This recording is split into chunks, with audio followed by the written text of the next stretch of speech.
一个而已啦，12000，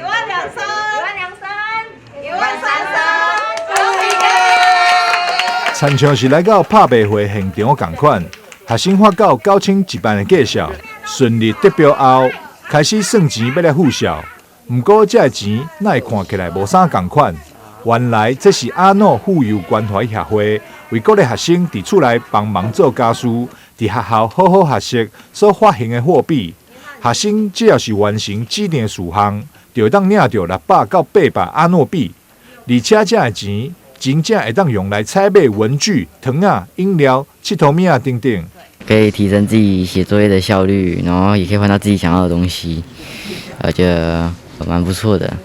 家里没有这个，妈妈也不会给我买，所以这里可以换到，我就很开心。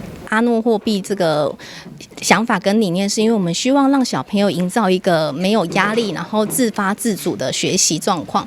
因为我们原本在这小朋友其实写功课，我们都是比较勉强性、强迫、强压，就说赶快写，赶快写，赶快写。可是小朋友其实他们都想要玩乐，他们会想不是那么注重功课。那我们就想说，该用什么样的方式激励小朋友，让他们自己愿意自发性的去学习。不只是奖励性质。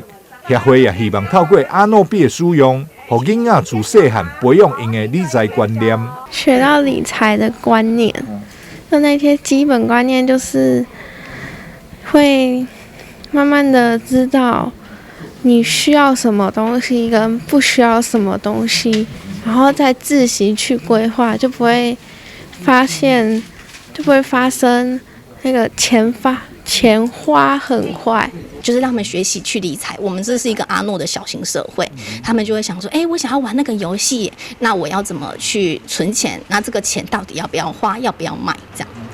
对，那小朋友他们自己都会分享回馈说，我就现在要在学校利用下课时间，我就会完成作业。那以前我们在这里到8点半，可能作业还没有办法完成，那他们现在非常迅速的就可以完成他的作业。阿诺妇幼关怀协会拜1到拜5的课后辅导班。免费服务永康地区单亲以及弱势家庭的囡仔，伟大付出得到不少民众支持关注。协会嘛真欢迎有爱心的人士做伙加入关怀弱势学生的行列。台南新闻张秀伟采访报道。